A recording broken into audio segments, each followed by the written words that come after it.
वेद परिचय का अध्ययन करेंगे। तो विद्यार्थियों, संस्कृत साहित्य इतिहास के अंतर्गत आज की कक्षा में हम वेद परिचय का अध्ययन करेंगे। अब विद्यार्थियों, सर्वप्रथम हम देखते हैं कि यह हमारे पाठ्य पुस्तक के अंदर तृतीय खंड के अंतर्गत है और इसका शीर्षक दिया हुआ है संस्कृत साहित्य इतिहास। अब विद्यार्थी यहाँ पर बताया गया है कि मुख्यतः द्विधा विभक्तम अस्ति। तो बताया गया है कि संस्कृत साहित्य का इतिहास मुख्यतः दो भागों में विभक्त है। अब वह दो भाग कौन कौन से हैं? वैदिक साहित्यम लौकिक साहित्यंच। वैदिक साहित्य और लौकिक साहित्य।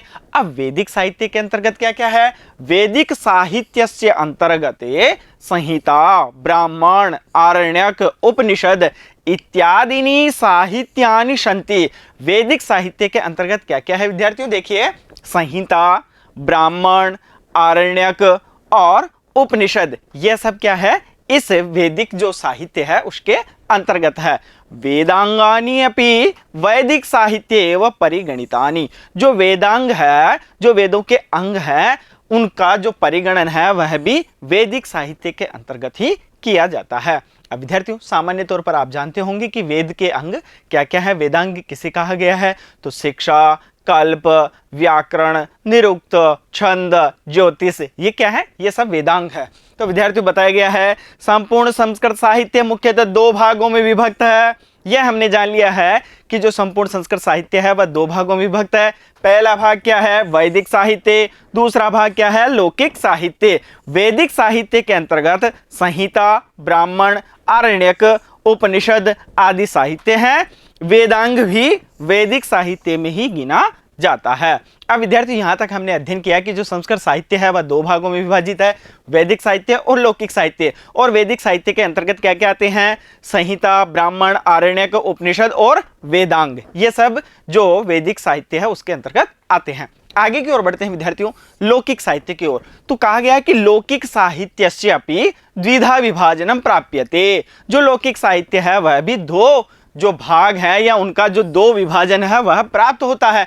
अब वह कौन कौन से हैं? बताया गया है दृश्यम, श्रव्यम च। दृश्यम और श्रव्यम। अब विद्यार्थियों, हमने जो संस्कृत साहित्य का इतिहास है उसको दो भागों में विभाजित किया, दो भागों में विभाजित किया हुआ है। लौकिक साहित्य, वैदिक साहित्य। वैदिक साहित्य के अंतर्गत हमने अध्ययन किया। अब यहाँ पर विद्यार्थियों कहा गया है जो लौकिक साहित्य है उसके दो विभाजन है। दो विभाजन कौन कौन से हैं? श्रव्य और दृश्य। तो दृश्यम, श्रव्यम च। दृश्य और श्रव्य। देखिए, दृश्यम नाट्य साहित्यम।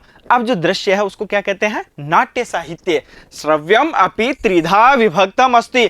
अब जो श्रव्य है वह क्या है विद्यार्थियों? वह तीन प्रकार से विभाजित है। अब वह तीन प्रकार कौन कौन से हैं? पद्यमयम, गद्यमयम, चंपू रूपकम च। इस प्रकार से बताया गया है लौकिक साहित्य भी दो प्रकार से विभाजित है, दृश्य काव्य और श्रव्य काव्य। दृश्य काव्य नाट्य साहित्य को कहते हैं। श्रव्य काव्य को तीन प्रकार से विभाजित किया गया है, पद्य काव्य, गद्य काव्य और चंपू काव्य। इस प्रकार से विद्यार्थियों, हमने यहाँ पर अध्ययन किया कि सर्वप्रथम जो संस्कृत साहित्य का इतिहास है वह दो भागों में विभाजित है, वैदिक साहित्य और लौकिक साहित्य। वैदिक साहित्य के अंतर्गत क्या क्या आता है वह हमने अध्ययन किया। फिर उसके उपरांत हमने लौकिक साहित्य का अध्ययन किया। तो लौकिक साहित्य विद्यार्थियों यहाँ पर बताया गया है कि दो भागों में विभाजित है, दृश्य और श्रव्य। तो दृश्य जो साहित्य है वह नाट्य साहित्य भी कहा जाता है। उसके उपरांत जो श्रव्य है वह तीन भागों में विभाजित है, पद्यमयम, गद्यमयम और चंपू रूपम च। इस प्रकार से यहाँ पर इनका विभाजन किया गया है। अब आगे की ओर बढ़ते हैं विद्यार्थियों। देखिए, छंदोबद्ध रचना पद्यम भवति। जो छंदोबद्ध रचना है वह क्या है? वह पद्य है। अब छंद विद्यार्थियों, हमने अध्ययन किया है कि जो छंद है उसके अंदर एक निश्चित गणना होती है और उसी गणना के अनुसार जो संपूर्ण हमारा श्लोक है, जो पद्यांश है, वह रहता है। तो विद्यार्थियों, जो छंदोबद्ध रचना है वह क्या है? पद्यम भवति, पद्य होती है। यस्मिन् काव्ये छंदांसी न भवति तत्काव्यम गद्य काव्यम भवति। जिस काव्य में छंद नहीं होते हैं वह काव्य क्या कहलाता है? गद्य काव्य होता है। यत्र गद्यम पद्यम च मिश्रितम भवति, जहां पर गद्य और पद्य मिश्रित होता है, तत्काव्यम चंपू भवति, वह काव्य चंपू होता है। अब विद्यार्थियों हमने यहाँ पर पद्य में जाना कि जहां पर छंद है वह क्या है? वह पद्य है। जहां पर छंद नहीं है वह क्या है? वह गद्य है। और यहां पर गद्य और पद्य मिश्रित है वह क्या है? वह चंपू है। इस प्रकार से विद्यार्थियों छंदोबद्ध रचना पद्य होती है। जिस काव्य में छंद नहीं होते हैं वह काव्य गद्य काव्य होता है। जहां गद्य और पद्य मिश्रित होता है उस काव्य को चंपू काव्य कहा जाता है। इस प्रकार से विद्यार्थियों हमने यहाँ पर अध्ययन किया है। अब हम आगे की ओर बढ़ते हैं। आगे है विद्यार्थियों साहित्य दर्पणे अपि उक्तम। अब साहित्य दर्पण में भी कहा गया है, क्या कहा गया है विद्यार्थियों? अस्मिन विषय, इस विषय में कहा गया है कि गद्य पद्यमयम काव्य चंपुरित्यभिधीयते। गद्य और पद्य जो मिला हुआ है उसे चंपू काव्य के नाम से जाना जाता है। कहा गया है पद्य काव्यस्य पुनः त्रिधा विभाजनम प्राप्यते, महाकाव्यम, खंड काव्यम, मुक्तकम च। अब जो पद्य काव्य है उसे पुनः 3 भागों में जो विभाजन है उसका प्राप्त होता है। अब वह 3 विभाजन कौन सा है? महाकाव्यम, खंड काव्यम और मुक्तकम च। इस प्रकार से उसका 3 प्रकार से विभाजन है। देखिए विद्यार्थियों जैसा कि साहित्य दर्पण में कहा भी गया है। अब विद्यार्थियों साहित्य दर्पण क्या है? साहित्य दर्पण लक्षण ग्रंथ है। इसमें बताया गया है कि गद्य पद्यमयम काव्यम चंपुरित्यभिधीयते। पद्य काव्य को भी 3 प्रकार से विभाजित किया गया है, महाकाव्य, खंड काव्य और मुक्तक काव्य। इस प्रकार से इसका विभाजन किया गया है। अब विद्यार्थियों आप समझ रहे होंगे कि किस प्रकार से हम विभाजन का अध्ययन कर रहे हैं। अब हम आगे की ओर बढ़ते हैं। आगे देखिए विद्यार्थियों गद्य काव्यस्य द्वौ भेदौ स्तः। गद्य काव्य के 2 भेद हैं, कथा आख्यायिका च। कथा और आख्यायिका।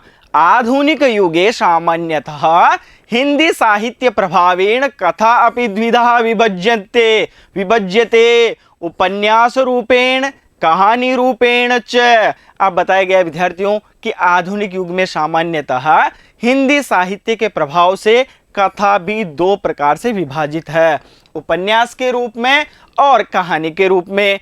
परंतु एता सर्वा कथा एव सन्ति, परंतु यह सब कथा ही है। देखिए विद्यार्थियों गद्य काव्य के 2 भेद होते हैं, कथा और आख्यायिका।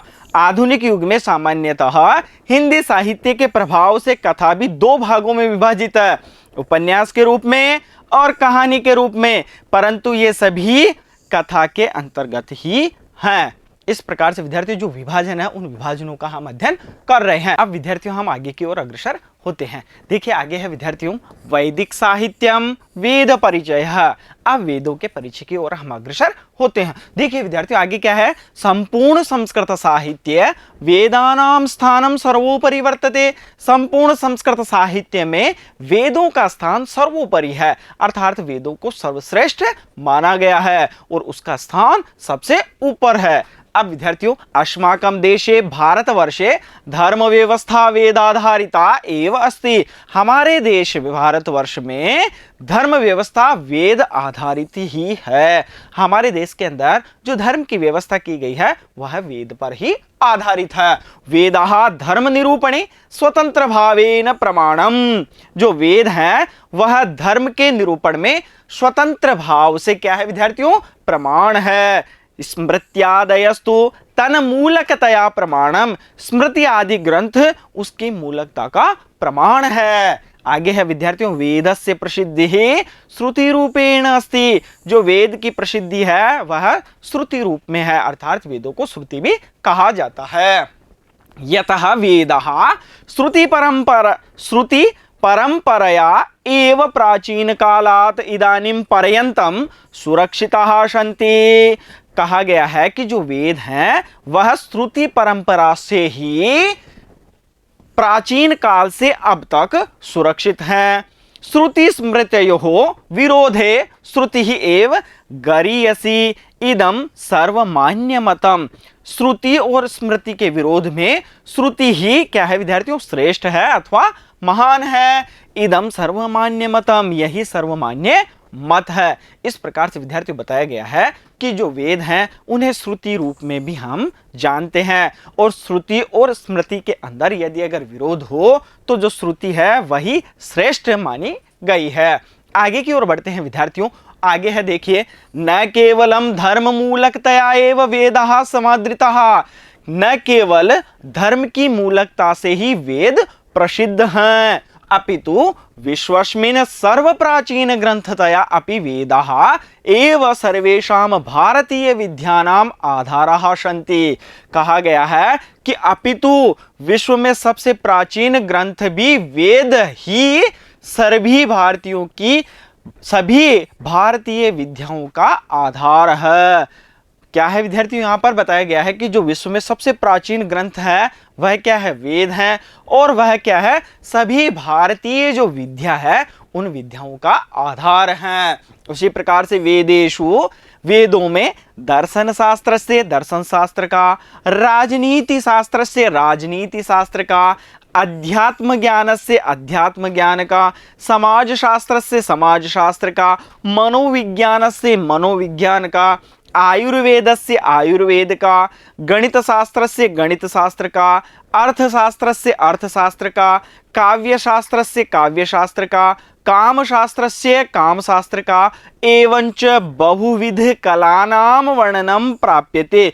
इस प्रकार की बहुत सारी कलाओं का वर्णन प्राप्त होता है। अब विद्यार्थी यहाँ पर बताया जा रहा है कि वेद के अंतर्गत किस प्रकार की कलाओं का या किस प्रकार के विषय का वर्णन वहां पर उपलब्ध है।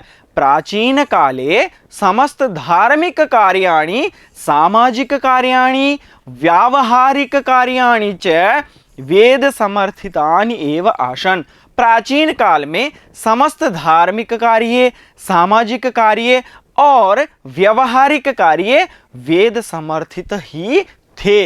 इस प्रकार से बताया गया है। तात्पर्य ये है विद्यार्थियों यहाँ पर कि प्राचीन काल में जो समस्त कार्य किए जाते थे, चाहे वह धार्मिक कार्य हो, चाहे वह सामाजिक कार्य हो, चाहे वह व्यावहारिक कार्य हो, वह सब क्या थे, वेद सम्मत ही थे। आगे की ओर बढ़ते हैं विद्यार्थियों।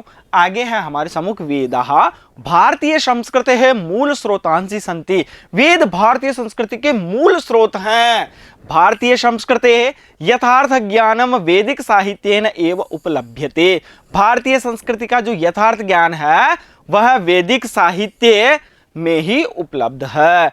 अब इस प्रकार से बताया गया है विद्यार्थियों, जो वेद है वह क्या है, भारतीय संस्कृति का यथार्थ ज्ञान उपलब्ध करवाते हैं। जिस प्रकार से भारतीय संस्कृति है उसी प्रकार से उसका ज्ञान वहां पर उपलब्ध होता है। आगे है विद्यार्थियों, भारतीय संस्कृति है स्वरूप से, भारतीय संस्कृति का स्वरूप।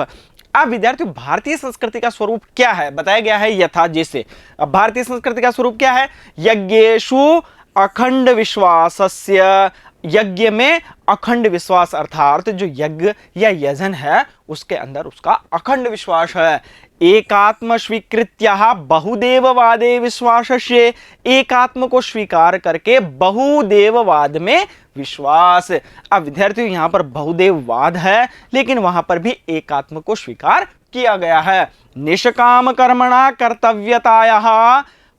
निष्काम कर्म अर्थात ऐसा कर्म जिसका प्रतिफल उसे प्राप्त होगा अथवा नहीं होगा ऐसा विचार किए बिना, तो निष्काम कर्मणा, निष्काम कर्म की, कर्म से क्या है, कर्तव्यता। और परमात्म तत्व से सर्वव्यापकतायाः। जो परम तत्व है उसकी सर्वव्यापकता।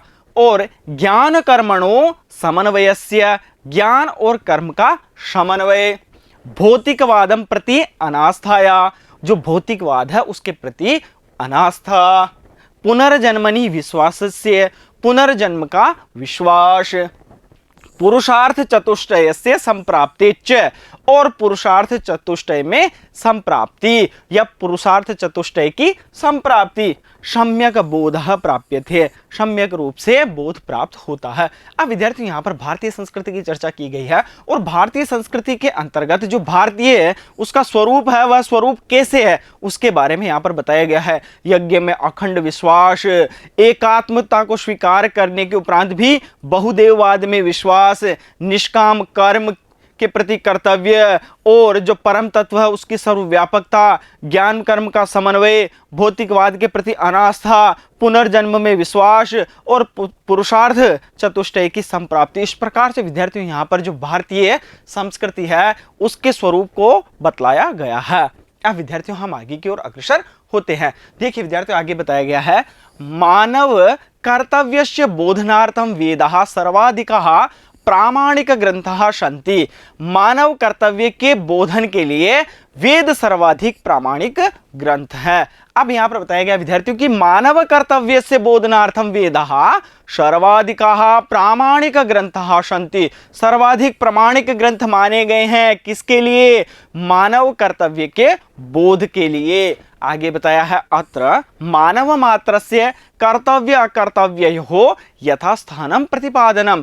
यहाँ पर मानव मात्र के कर्तव्य और अकर्तव्य का यथास्थान प्रतिपादन है। अर्थात मानव के द्वारा क्या करना चाहिए क्या नहीं करना चाहिए उसके विषय में यहाँ पर यथास्थान प्रतिपादन किया गया है। कहाँ किया गया है? वेदों के अंतर्गत किया गया है।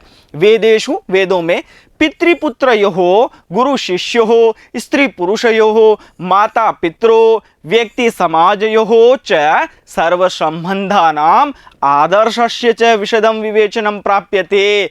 वेदों में पिता और पुत्र, गुरु और शिष्य, स्त्री और पुरुष, माता और पिता, व्यक्ति और समाज का जो सर्व संबंध है उसके आदर्श का विशद विवेचन यहाँ पर वर्णित किया गया है, यहाँ पर बताया गया है वेदों के अंतर्गत। वेदेषु चतुर्णाम वर्णानाम अपि कर्तव्य निर्देशः प्राप्यते। वेदों में जो 4 वर्ण हैं उन चारों वर्णों के जो कर्तव्य निर्देश है वह भी हमें प्राप्त होते हैं। वेदः मुख्यतया द्विविधः अस्ति। वेद मुख्य रूप से 2 हैं या 2 प्रकार हैं। क्या है? मंत्र रूपः और ब्राह्मण रूपश्च। किस प्रकार से 2 हैं? मंत्र रूपः और ब्राह्मण रूपश्च। मंत्र समुदायः एव संहिता शब्देन व्यवह्रियते। जो मंत्र समुदाय है वही संहिता शब्द से व्यवहृत है। और ब्राह्मण रूपः वेद भागः संहिता भागस्य व्याख्या रूपः विद्यते। जो ब्राह्मण रूप है वह वेद भाग संहिता भाग का व्याख्या रूप में उपस्थित है। अर्थात बताया गया विद्यार्थियों जो ब्राह्मण रूप है, जो वेद का भाग है वह संहिता भाग के व्याख्या के रूप में है। इस प्रकार से विद्यार्थियों हमने यहाँ पर जो वेद है उस वेदों के अंतर्गत क्या क्या निहित है उसके विषय में जाना है। अब आगे की ओर अग्रसर होते हैं। आगे देखिए विद्यार्थियों यहाँ पर है, अयम ब्राह्मण भागः याग स्वरूप बोधकः अस्ति। यह ब्राह्मण भाग यज्ञ के स्वरूप का बोधक है। अर्थात यज्ञ का जो स्वरूप है उसका बोधक है। ब्राह्मण ग्रंथः अपि त्रिधा विभक्तः भवति। ब्राह्मण ग्रंथ भी 3 प्रकार से विभक्त है। अब वह कौन कौन से हैं? ब्राह्मणम, आरण्यकम, उपनिषदश्च। का क्या बताया गया है? ब्राह्मणम, आरण्यकम और उपनिषद। यज्ञ स्वरूप प्रतिपादक है ब्राह्मण भाग। जो यज्ञ स्वरूप का प्रतिपादक है वह क्या है? ब्राह्मण भाग है। अरण्य पठितः यज्ञस्य आध्यात्मिक रूपम विवेचयन्तः वेद भागः आरण्यकानि। अरण्य पठिता अर्थात अरण्य में पढ़े गए। अरण्य से क्या तात्पर्य विद्यार्थियों? जंगल है। और वहां पर अर्थात जो अरण्य है उसके अंदर पढ़े गए यज्ञ के आध्यात्मिक स्वरूप का विवेचन वेद भाग आरण्यक है। और उपनिषद है ब्रह्मात्म बोधिका मोक्ष साधिका च सन्ति। क्या है विद्यार्थियों? उपनिषद है ब्रह्मात्म बोधिका मोक्ष साधिका सन्ति। उपनिषद ब्रह्म का बोधक और मोक्ष का साधक है। वेदस्य अंतिम रूपतया उपनिषद वेदांतः इत्युच्यते। वेद का अंतिम रूप उपनिषद वेदांत कहा गया है। अर्थात जो अंतिम भाग है उसका उसे क्या कहा गया है? वेदांत कहा गया है। ब्राह्मण भाग है गृहस्थानां कृते उपयोगी। जो ब्राह्मण भाग है वह गृहस्थों के लिए उपयोगी है। अरण्यक भाग है वानप्रस्थानां कृते। जो अरण्यक भाग है वह वानप्रस्थों के लिए है। और उपनिषद भागश्च संन्यास्थानां हेतोः बहुपयोगी भवति। उपनिषद है वह सन्यासियों के लिए या संन्यास्थानां के लिए क्या है, बहुत उपयोगी है, बहुउपयोगी है। अब विद्यार्थियों हमारे जीवन में या हमारे वेदों में बताया गया है कि 4 प्रकार के आश्रम होते हैं। उन चारों प्रकार के आश्रमों में से जो 3 आश्रम उनके बारे में बताया गया है कि गृहस्थ आश्रम के लिए ब्राह्मण भाग, और जो वानप्रस्थ है उनके लिए आरण्यक भाग, और जो संन्यास्त है वह उनके लिए उपनिषद भाग बहुत उपयोगी होते हैं। इस प्रकार से यहाँ पर बतलाया गया है। अब विद्यार्थियों हम आगे की ओर अग्रसर होते हैं। देखिए आगे है हमारे सम्मुख विद्यार्थियों वेद शब्दार्थ है।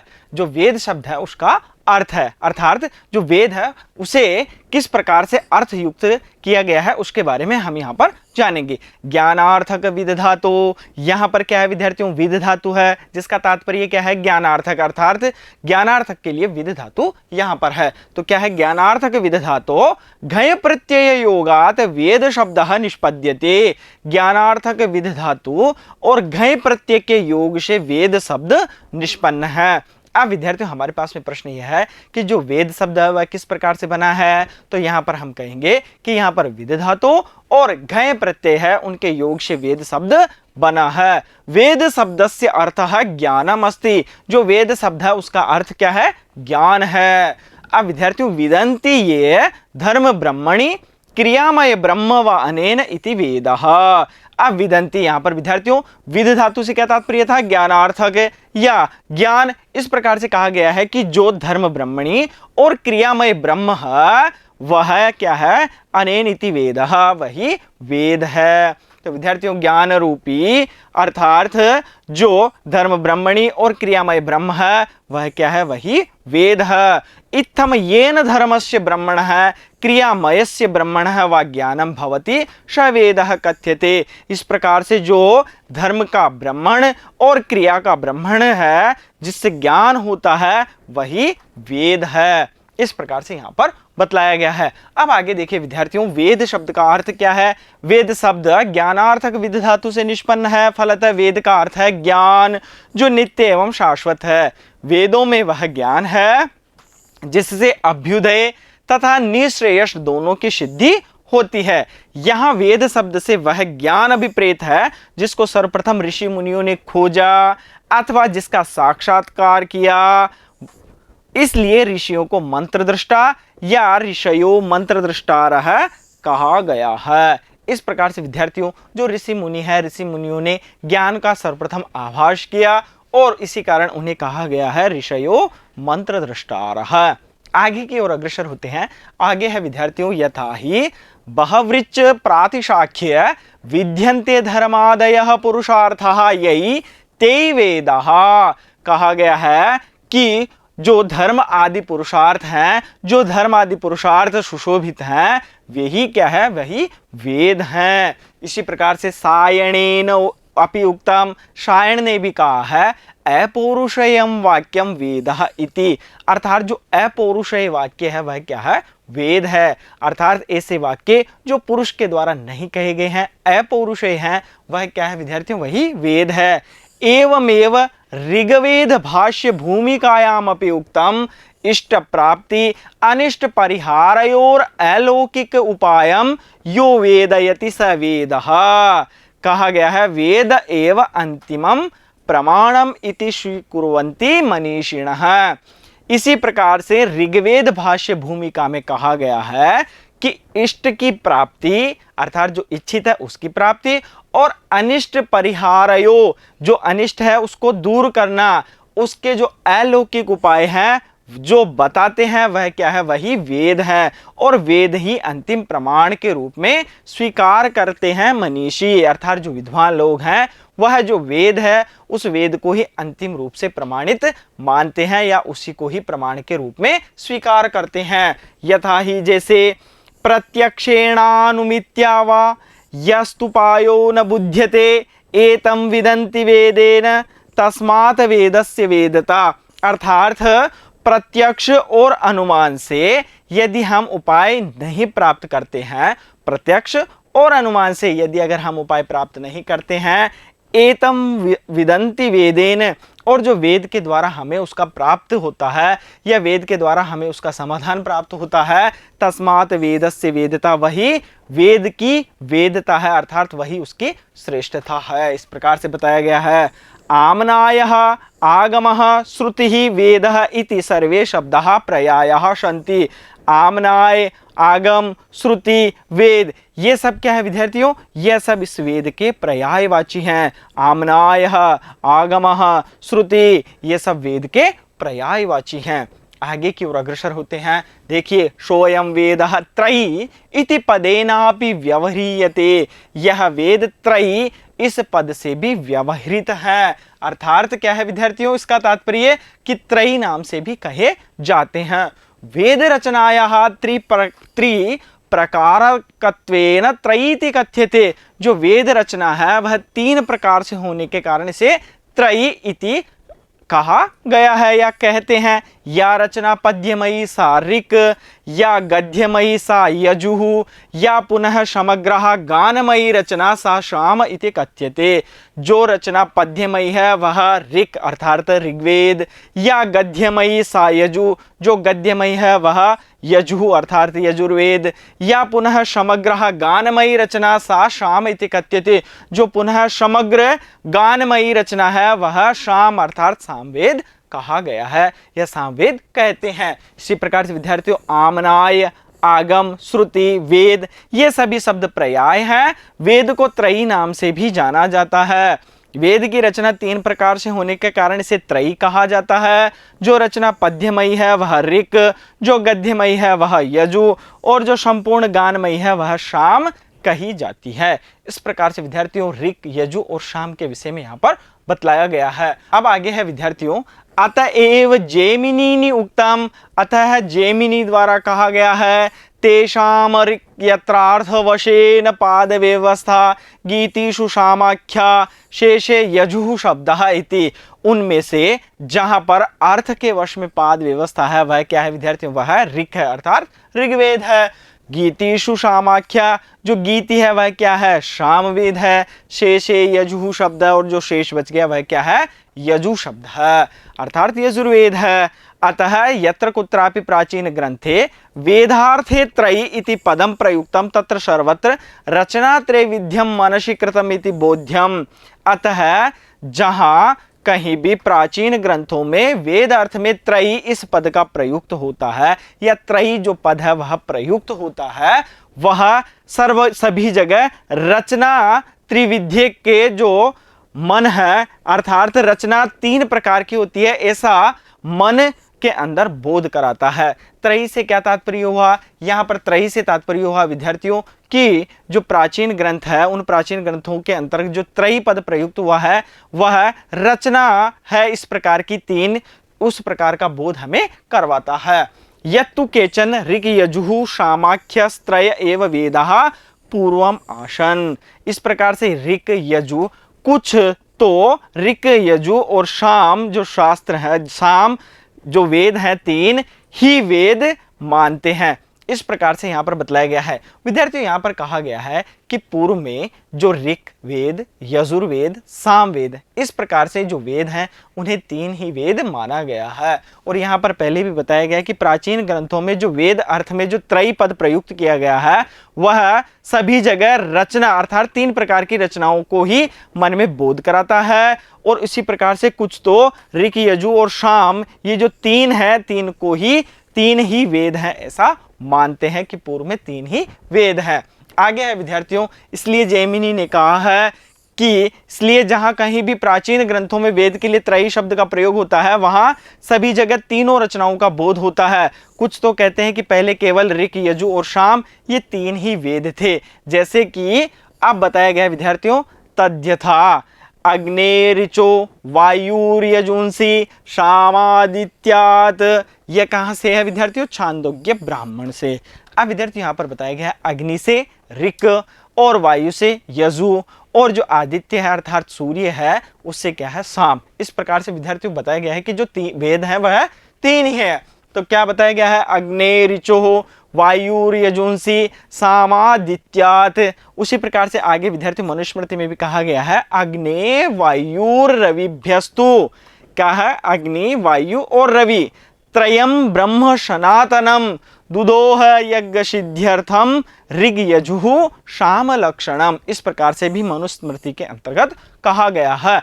आगे देखिए विद्यार्थियों, अतः वेदानाम त्रित्वात् एव तत्र त्रयीति व्यवहारः वास्तवः न प्रकार भेद कृतः इति तद अयुक्तम ऋग्वेदे अपि अथर्ववेद नामोल्लेख दर्शनात्, अतः वेदानां त्रित्वात् एव तत्र त्रयीति व्यवहार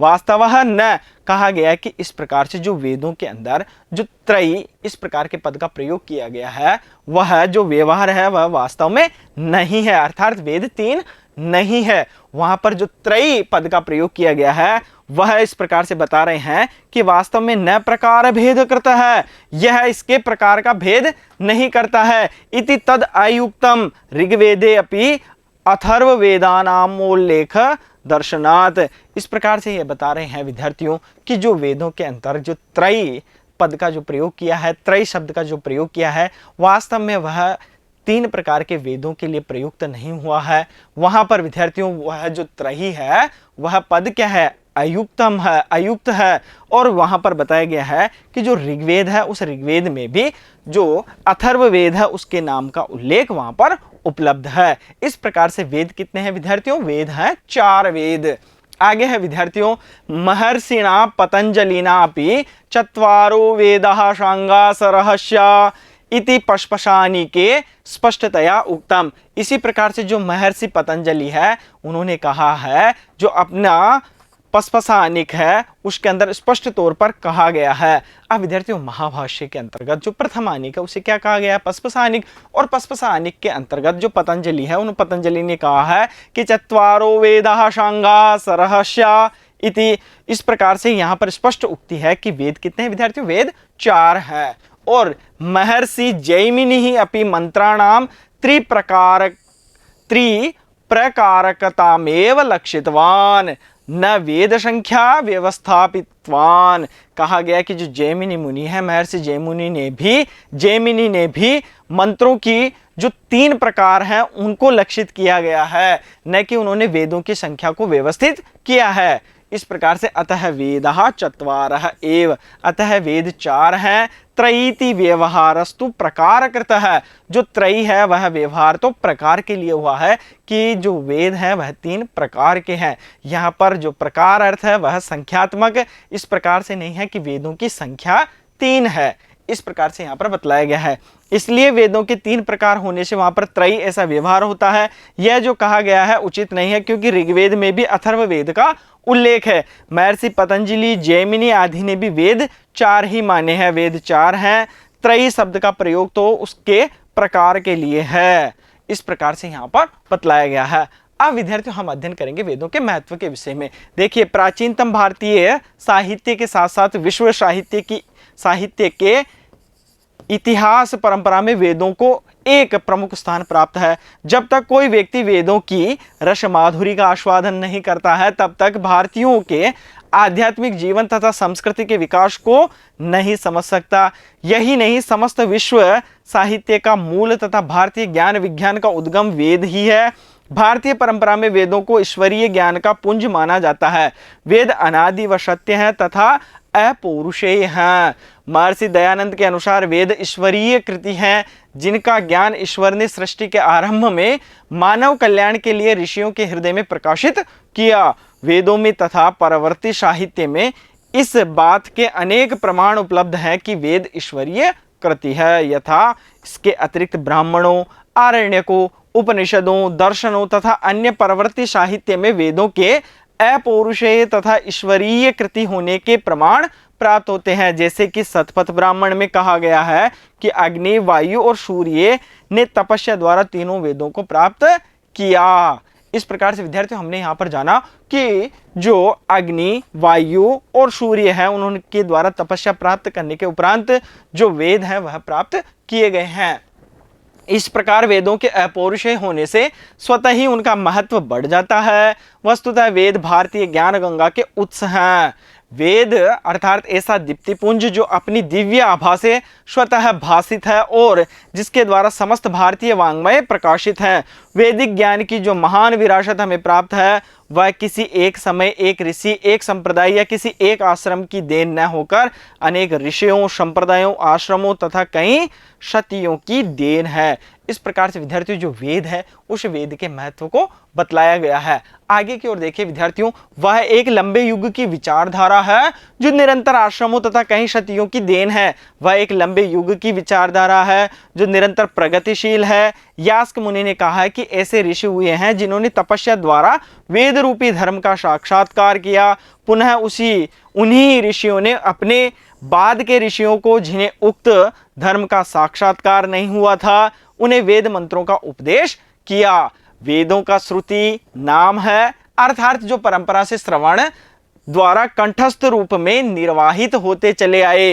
वैदिक ज्ञान की समस्त विपुल विरासत लिखित रूप में ही श्रवण, स्मरण, उपदेश द्वारा परंपरा को प्राप्त होती रही है। उनकी रक्षा और अनेक प्रचार प्रसार में अनेक ज्ञान मना ऋषि, महर्षियों और मुनियों का योगदान रहा है। इस प्रकार से विद्यार्थियों जो हमारा वेद है उस वेद का क्या महत्व है उसके विषय में हमने यहाँ पर जाना है। अब विद्यार्थियों हम वेदों के आगे की ओर ऋग्वेद, यजुर्वेद, सामवेद और अथर्ववेद इत्यादि वेदों के अध्ययन के लिए मिलते हैं हम अगले वीडियो में। तब तक के लिए धन्यवाद।